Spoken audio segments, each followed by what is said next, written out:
Well, here we are again. It's November 17th, 2024, Sunday afternoon, 1 p.m. Central Standard Time. You're watching Co-op for Two.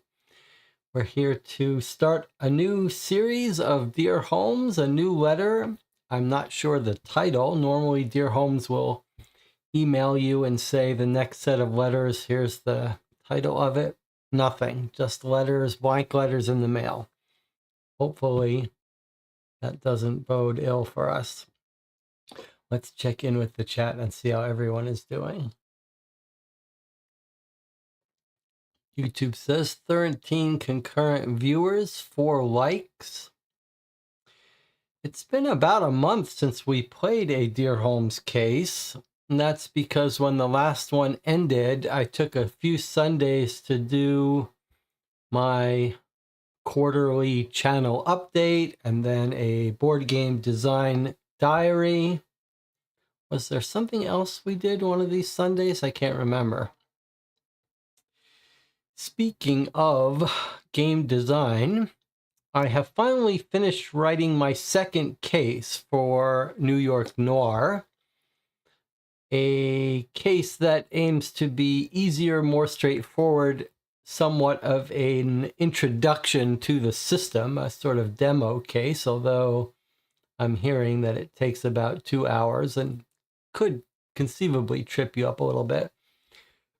But if you've been putting off playing New York Noir, the game I've been working on for almost 2 years now with some help from the channel, now might be a good time to try playing the demo case. It's called The Past is a Crooked Game. It will introduce you to the main character in the coming campaign. There's a thread on it on Board Game Geek. There's a channel in the Discord, and there's a New York Noir website now. You could download the rule book as well as this demo case, as well as a big, long, giant case that's hard called The Wrong Book, the first case I wrote. But more importantly, if I can tempt you into trying to write your own case, the tool now to build these cases is working and usable. I spent the last 2 months on it, and that's the tool that builds nice PDFs, sort of choose your own adventure like books for these cases, and helps you get your cases looking nice and makes it easier to write clean cases without errors. In fact, we're now starting to play with the idea of writing a nice actual editor for casebook games. That's the little language that I've developed for this, possibly with some built-in tools to do some AI stuff to make it easier to write nice long cases. All right. Anything else to talk about before we get started today and open the first letter? I do want to say that on Friday and Saturday, we spent a total of about 15 hours playing the most recent box of a game series called Guilty. This one was Guilty Monaco 1955, and we had previously played, I think about 3 or 4 months ago, the first box in the series called Houston 2015.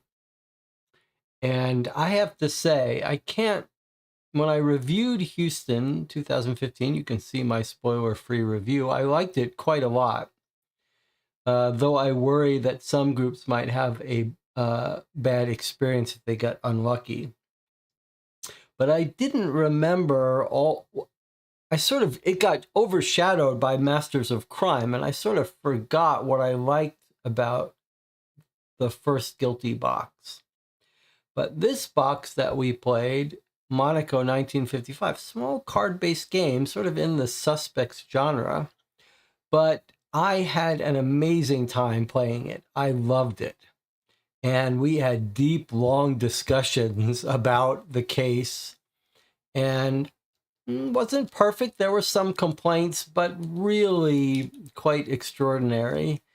in terms of the experience that our group had in that box. And you can watch the playthrough on YouTube, but I would recommend it. But you have to take it seriously.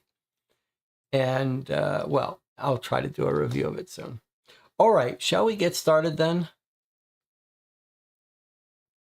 Is anyone else up to anything interesting this weekend? I've spent my weekend, in addition to playing games with the channel, working on my New York Noir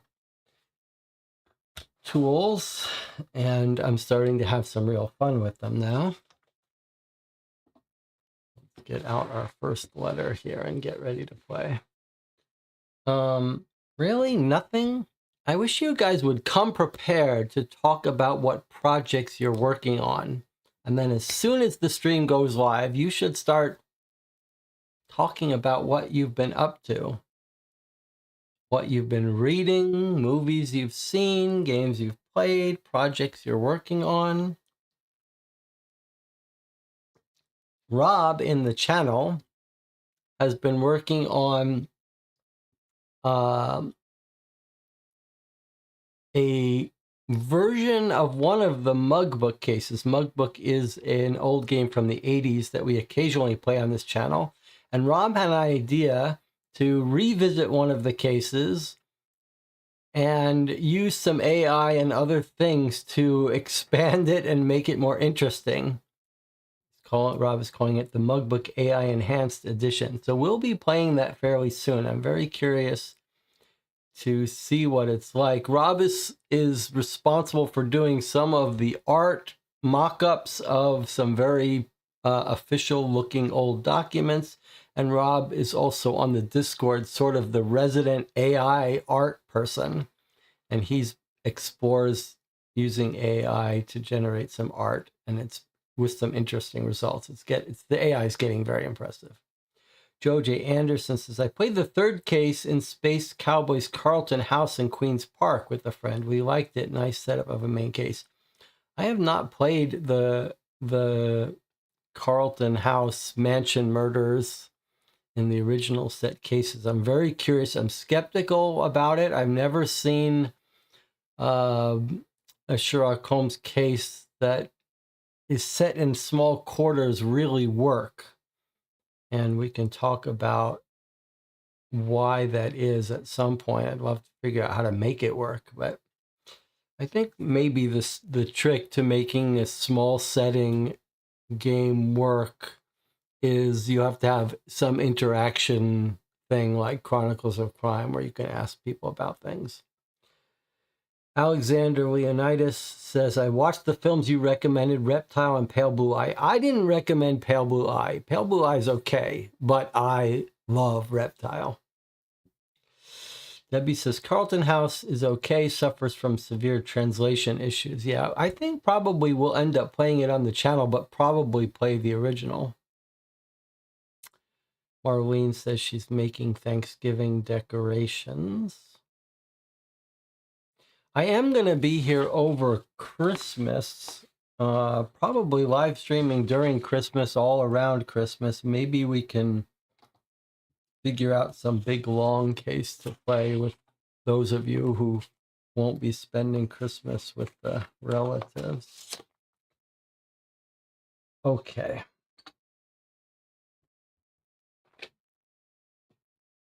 Let's open up our case for today.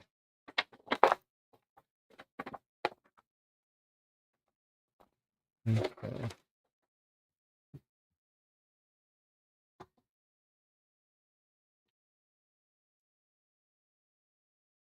John H. Watson, 221B Baker Street, London, 3rd of February, 1888. Dear Detective, I hope you've been well since we last corresponded. Holmes is well, as am I, though he has been summoned to Odessa and is likely to remain engaged there for at least a month. As you may have deduced, I'm writing to you because we have yet another anomalous case on our hands, which I'm unable to continue investigating myself. Since my marriage, I have returned to civil practice, and I'm finding my time stretched thin. If perchance you are available and are willing to bend your mind to the case I'm about to lay out, it would be of immense assistance to both myself and Holmes. Should you agree, know that I will arrange for all further correspondence to be forwarded to you upon arrival. In the interim, I am enclosing a copy of the note which was sent to Holmes. I regret that it will take some weeks to reach you, but I hope you will find the contents of interest. You will see that the letter is from an old acquaintance of Holmes from his school days. It appears that my dear friend's detective career did not begin in Baker Street. I had long suspected as much, but it adds a whole new dimension to Holmes's character to hear how, as a boy, he was able to put his singular skills to work to help a fellow pupil falsely accused of theft. That writer now occupies a position of responsibility in the Maryland Metropolitan Bank in Baltimore and finds his future prospects imperiled by the same false claims. He writes asking Holmes to verify his account of events and help him discover who has been spreading these lies. There are 3 questions in particular that I myself have been trying to answer. 1. How did Arden learn of the writer's past embarrassment? Who has the most to gain from repeating the accusations? And 3. Is there more to the case than rival suitors vying for a lady's hand? If these questions or any later evidence inspire any theories, or if you believe you have untangled this knot for me, I ask that you mail your conclusions to the following address. Our American associates will wire any messages to me, and I will act accordingly. Remember that the way Dear Holmes works, and these letters are now a month old, but subscribers to Dear Holmes, and I recommend you subscribe if you like this kind of thing and want to play these letters on your own. The way it works is you get 4 letters. Every week or so you get a new letter, and the people who can solve it best, earliest, who write in a solution to this company that makes Dear Holmes and frame the solution as if you're writing to Sherlock Holmes in the 1800s, whatever, they pick one each month, one winner, the best solution, the earliest and best solution gets featured. Okay. Holmes, you well know, has faith in you, and as per usual, he will review the facts and promptly send you his own solution once he has returned to London in approximately 1 month's time. In any case, old friend, thank you for your attention to this matter. John H. Watson. Okay, and here he is forwarding the letter. My dear Holmes, 20 January 1888. I hope that you will forgive my addressing you in such familiar terms. It has, I confess, become quite a source of vanity with me to imply an intimacy between us that never truly existed. Indeed, whenever an account of your latest triumph emerges, my habit has been to speak in such glowing terms about you that anyone listening to me might imagine we were the fondest of childhood companions. For that, I apologize and beg your indulgence, for as the years pass, it sometimes seems that your kindness is the one shining beacon from those dark days of youth. This year, with the promotion promised, I looked forward to proposing marriage to a young lady who I hope feels as I do. Miss Hendricka Arden, Henny, is the dearest thing. Just 21 and turning every head in town. It's expected that her parents will make her a substantial gift of land on her marriage, making her quite the heiress. However, I would love her just as much if she were penniless. I have known her almost 12 months, during which she has already had several suitors vying for her hand. It is of these 3 men, Robert Bonner, Carl Dempwolf, and Clarence Gray, that I now write, for I have found myself at the center of an infuriating predicament and can think of nobody else who might be equipped to help me.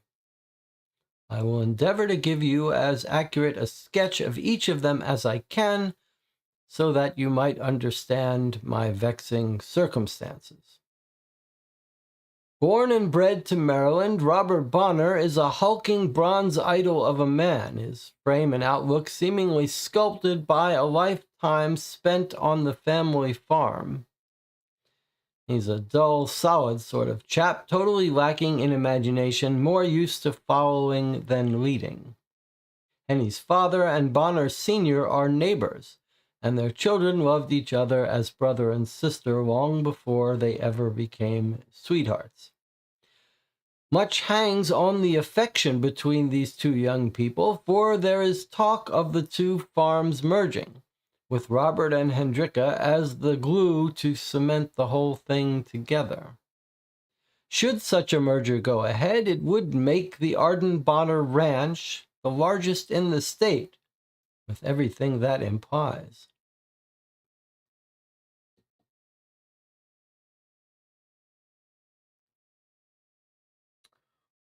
Hold on, let me just fix something here.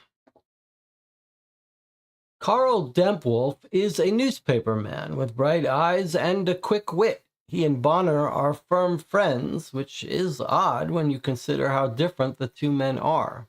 I suspect Bonner has never even set foot in a library, but to Dempwolf, it's a second home. He spends most of his hours there, when he's not engaged in the business of collecting foreign and national news.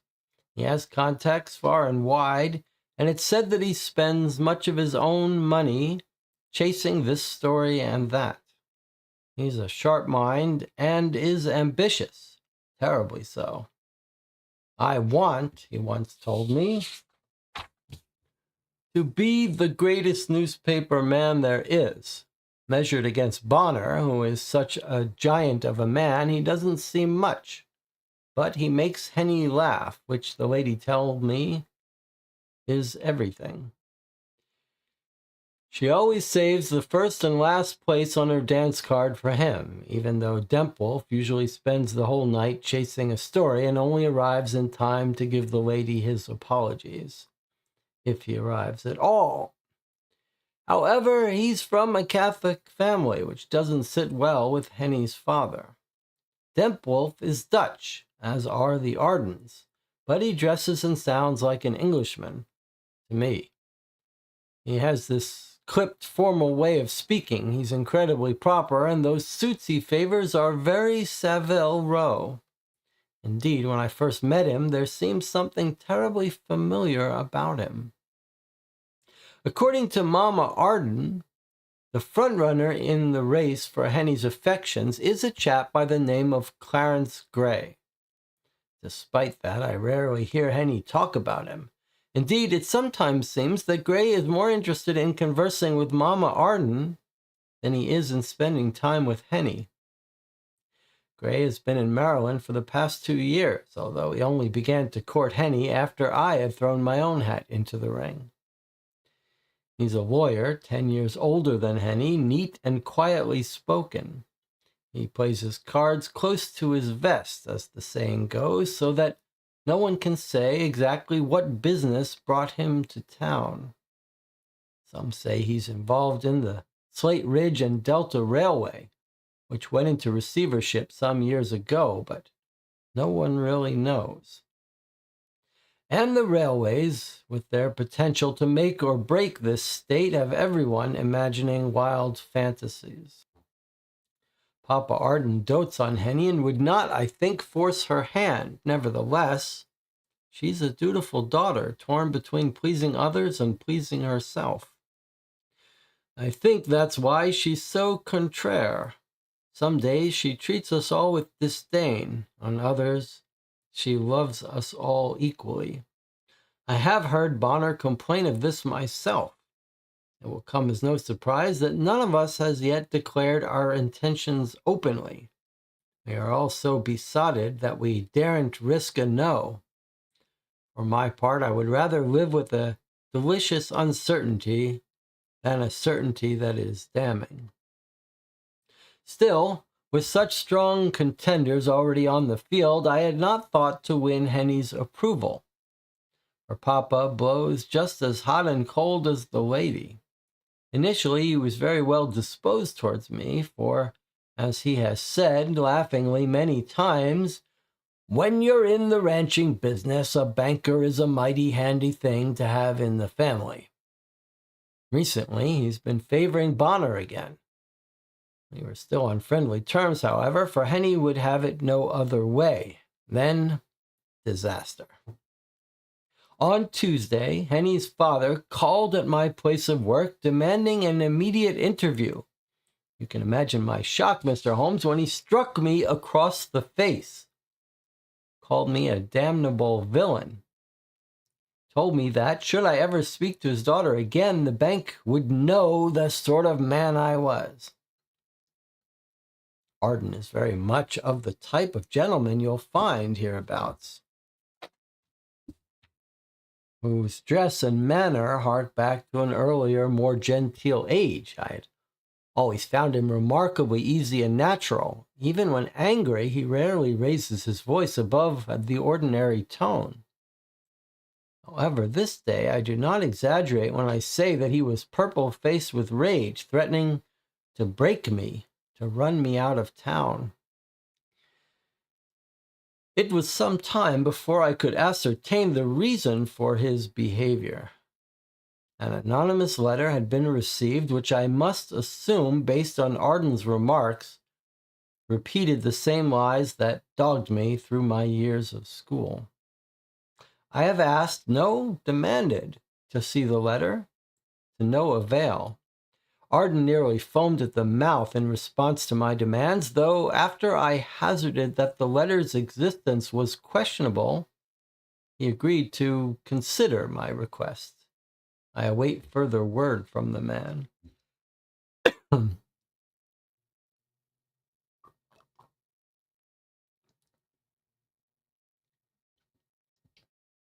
With respect to the aforementioned lies, I expect you may recall my case, if I may venture to bestow such a title. Once you begin reading the details, but I would not be offended if you do not. I understand your profession has brought you before countless curiosities since then. Our paths crossed as boys, although we did not move in the same circles. It was indeed the great Sherlock Holmes who, alone, tried to save a young frog-spawned Fletcher from the ignominy of being branded a thief.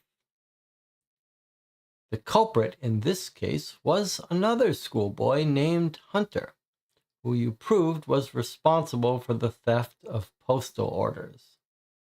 You will remember that there were no official records of the theft. The police were happy to let the school handle things their own way. And poor old Constable Wainwright never went as far as making an official report. When you're dealing with the sons of lords, cabinet ministers, and captains of industry, it doesn't do to ruffle too many feathers, after all. You will recall, too, that Hunter's people managed to keep the affair out of most papers. Only the Times got a sniff of it, and their story was quickly squashed. I have kept that one clipping, perhaps as some symbol of justice, but even that did me little good. I will transcribe it for you so that you can see for yourself. It names no names and merely mentions that a boy was suspected of stealing from the other pupils. Because of this ambiguity, even after the proofs had been given, there were many who insisted that I was the real culprit. For the year one boy with only one good suit and second-hand books, whose education was paid for by a maiden aunt, must naturally be a thief. Once you had left school, those rumors only grew in size. It seemed to matter not that Hunter had admitted his crime and got the sack for it. His friends either chose not to believe it or set out to purposefully slander me. The general sentiment was that, having no family to disgrace, I should have had the decency to take it on the chin and save the better man from shame. By the time I had reached my senior year, it seemed clear that the rumors were besting my efforts. Doors that should have been open to me remained steadfastly closed. Every avenue for employment and advancement was met with the same cold response until finally I was forced to accept that Frederick Frogman Hawthorne Fletcher was a thief to most in town, if not in actuality, then in reputation. I decided to make myself away from the lies and the liars and start afresh in America. After a number of false starts I occasioned by too many adventures and not enough experience, I finally settled into a new life in Maryland, and it has been a good one. I found a position as a clerk in a branch of a small savings bank. Far cry from the sort of career my aunt had hoped for, but I relished the opportunity to prove myself and quickly found my place here. In less than 6 years, I have become the deputy manager of the Maryland Metropolitan Bank. I am no longer the scared 13-year-old you knew, but it seems that once again my future hangs in the balance. To be accused of theft is no small thing, and when one works in a position of trust, with access to considerable sums of money, they must be absolutely beyond reproach. I therefore write to beg of you 2 favors. First, I have no evidence to prove that what I say is true, aside from your testimony, if you are prepared to give it. Will you help validate my innocence in that old case? Second, would you be able to ascertain if there are any links between Henny's other suitors, Hunter, Bonner, Dempwolf, and Gray?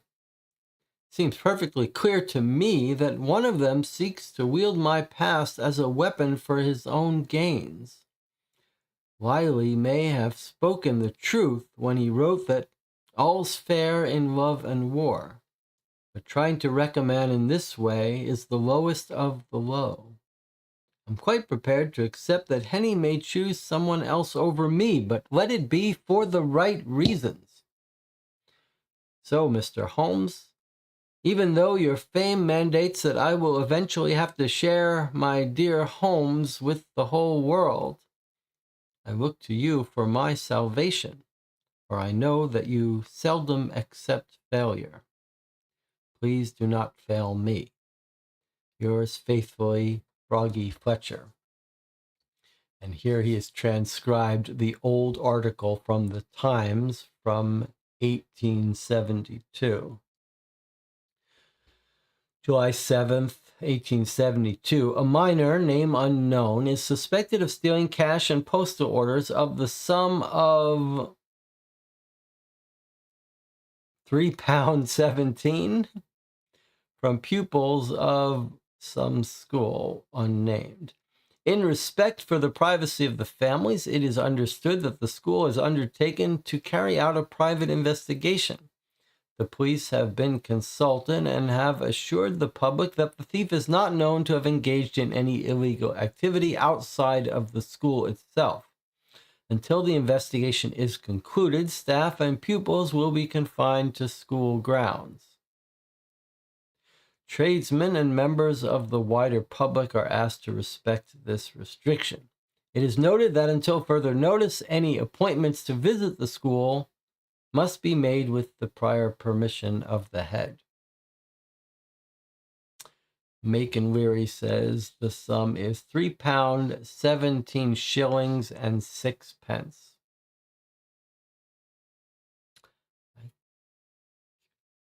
I was in England for a while. There were pounds and pence, but never shillings. I still haven't wrapped my head around what a shilling is. Okay. Well, this is an intriguing case. Actually, quite an interesting case, really. But again, not something we can dig our teeth into. We just don't have any hard evidence to work with. Unless you've spotted something that I haven't, but certainly things to speculate about. All right, let's file it away so that we can take notes on these pages without damaging them. and we'll see what jumps out at us. Has anyone spotted anything interesting to talk about?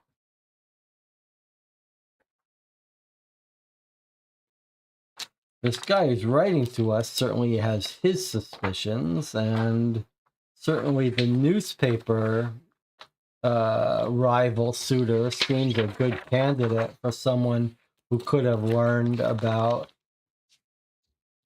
his past.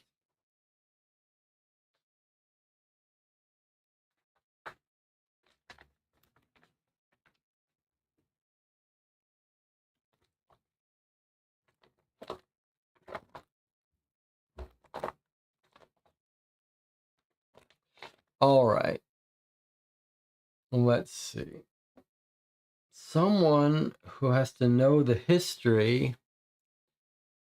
I mean, someone in Baltimore knows his history and is writing about it.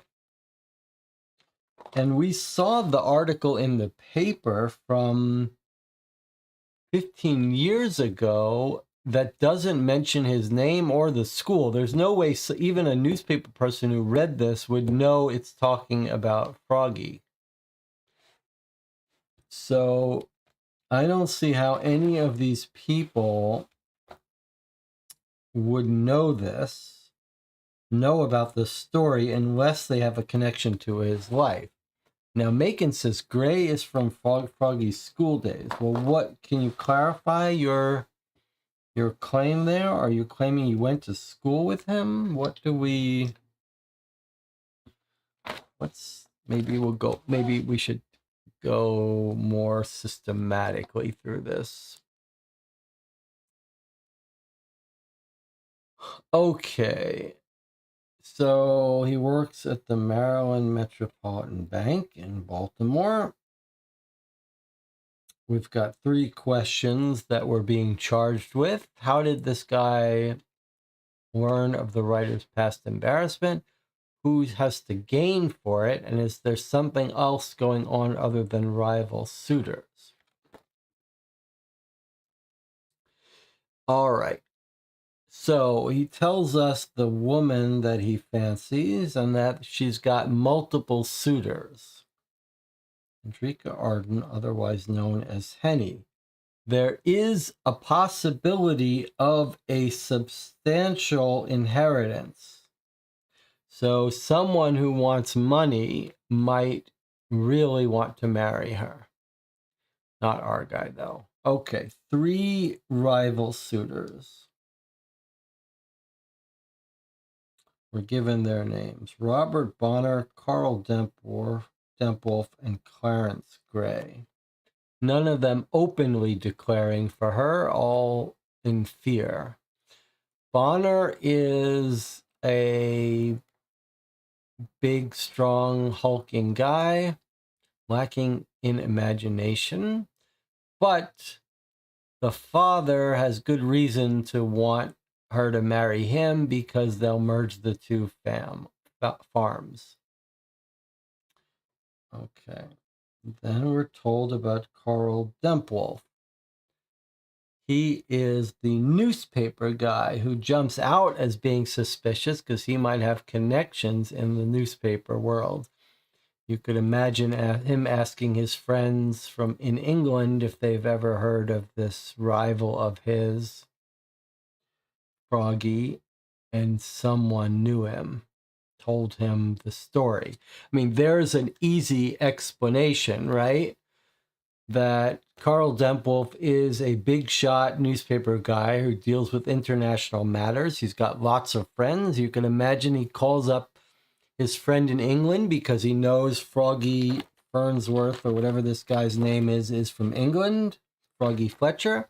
He calls up his friend. He says, hey, I got this guy here from England. It's suspicious that he's over here. Is he escaping a life of crime? What do you know about him? And his friend says, what a coincidence. I went to school with him, and he's a thief and a robber. And this is the story. Just by coincidence, I happened to go to school with him, and I can tell you. And then Carl Dempwolf gets the story and writes the fake letter. So that would be a very plausible explanation for what's happened here. He doesn't have to dig it up if he happened to contact someone who knows. And it doesn't even have to be that giant a coincidence. This guy could call his friend, and his friend could say, well, I don't know him, but I know a bunch of people who went to that expensive prep school. I'll ask him. All right, so that's not that hard to believe that someone went to school with this kid over the course of 4 years. Remember, this incident where he was accused of stealing followed him for 4 years. So anyone who attended that school in 4-year period in that prep school might have heard the story. Okay, he's ambitious, but he wants to be a great newspaper man. So, okay, he's Catholic. And now we get told about Dempwolf, Dutch, but he dresses like an Englishman. Clipped formal way of speaking. He likes to dress fancy and formal. There was something familiar about him. So that seems interesting. Like, is he actually a schoolmate? One of the schoolmates that was accused. I mean, we're naturally suspicious that we're going to run into the guy that really did the robbing, the stealing, or a relative. Sometimes seems that Gray is more interested in conversing with Mama Arden than he is spending time with Henny. When I first met him, there seemed okay, but we don't know anything about him. Gray has been in Maryland just for 2 years, huh? Only began to court Henny after I had thrown my hat into the ring. So is he doing this? Is this guy just after us? Okay, he's a lawyer, 10 years older than Henny. How is our age compared to Henny? Do we know? Do we know what this guy's age is relative to us? Let's keep our ear open for that in the future. If not in this letter, in a future letter.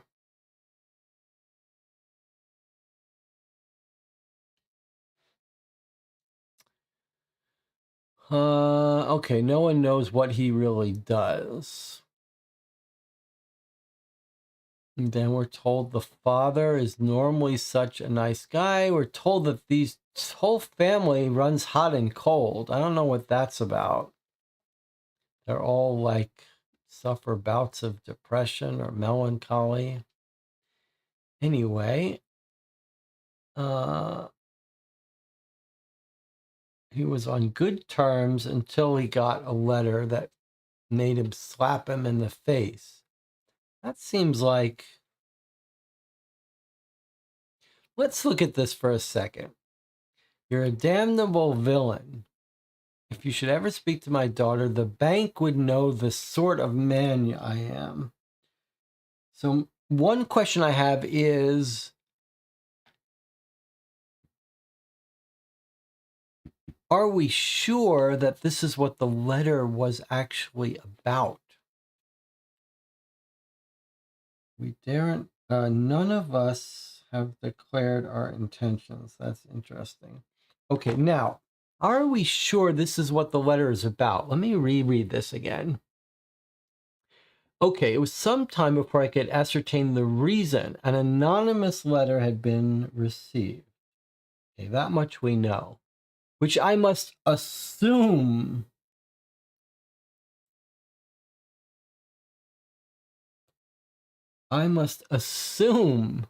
is based on the lies that dogged me. He demands to see it. The guy says, I'll consider letting you see it. Like, if you're denying it, maybe I need to show you. The father's like, well, you deny it. Maybe I have to follow up on this. But we do not know that this is what it's really about. But I wonder if you would get slapped in the face and called a villain. Struck in the face and called me a damnable villain. It seems to me that that crime would not result in that reaction. So I wonder if it's all just a red herring, this past accusation, and that it has nothing to do with this case. Froggy recognized him, can't figure out how. Da, da, da. Okay. Debbie says he was at school in 1872, so 16 years ago. Holmes was born in 1854. This guy should be a similar age, 30, so maybe same age as this guy. Debbie agrees. It does seem a bit trivial, even for those days, to steal 3 pounds. Rob agrees. The letter must have been about something worse than a 15-year-old theft of 3 pounds. That wouldn't explain the father's anger. All right, so we all seem a bit on the same page. I mean, you would be very disappointed in him and suspicious of him, but you wouldn't slap him in the face out of anger. Okay, and then we get a whole recounting of what went wrong.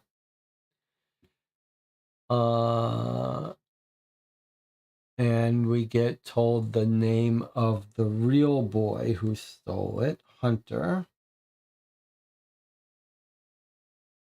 who was kicked out.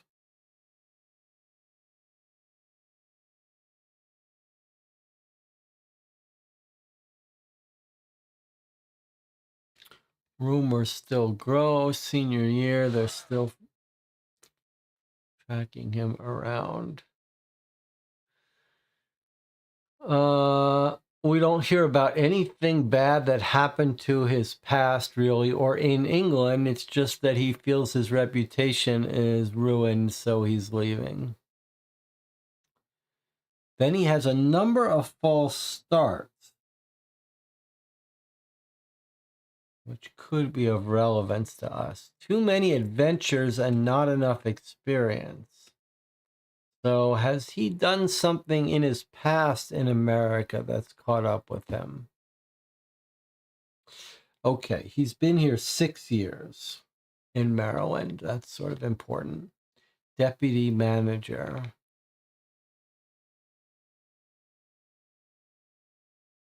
He was 13 when the theft accusations came up.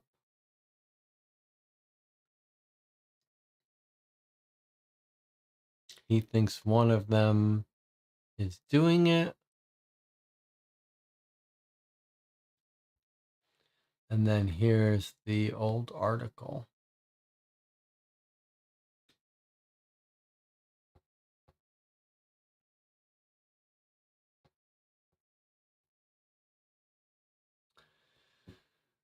Rob says, my prime suspect is the neighbor father. He wants to make sure his boy marries the girl next door to expand the ranch, so he tries to decredit the other suitors. I think that's an interesting idea.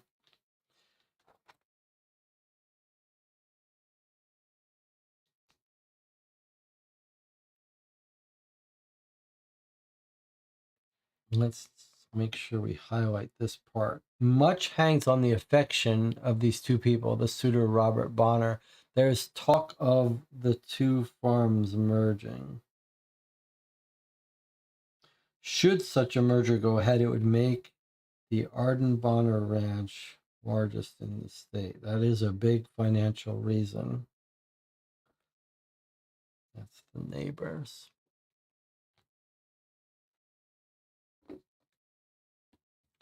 Well, certainly if the others start getting accused of things, it'll lend weight to that idea. But what about this part? Something's familiar about Dempwolf, though he's Dutch. You think you would recognize... Or you think you would remember someone if they were Dutch and you had met them before.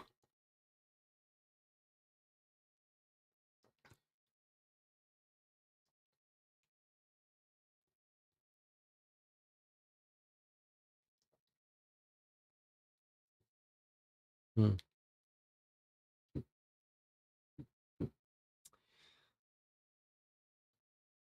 This would sort of weigh slightly against the idea that it's a rival trying to scare him off, because he says no one has declared their intentions openly. I find this weird.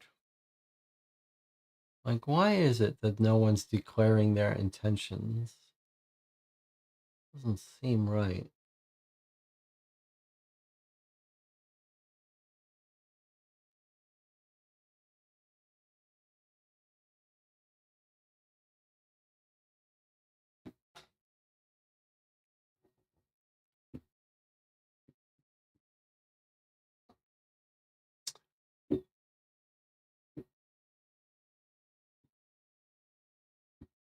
Debbie says it'll be interesting to see if anyone else gets a letter.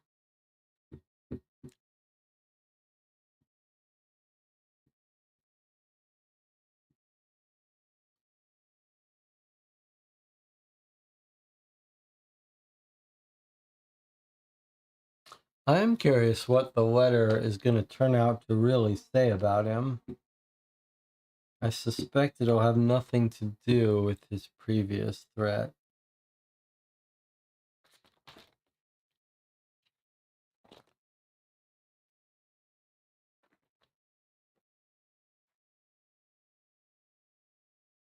And yes, it'll be interesting to see if any of these other suitors get a letter, or if all of the focus is on us.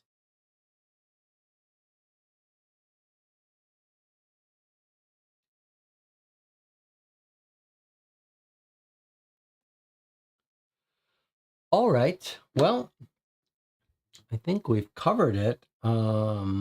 Hopefully we'll have more to dig into on our next letter, which will be next Sunday.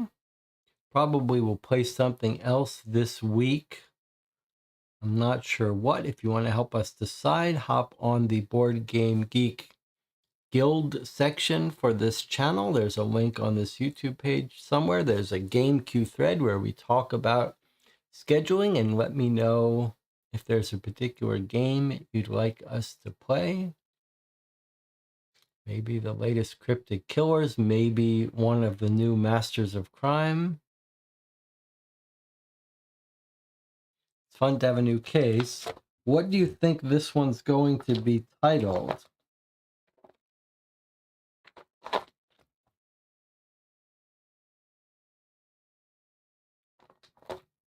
It's like something from the past, haunted by the past. All right. I'll see you guys next time.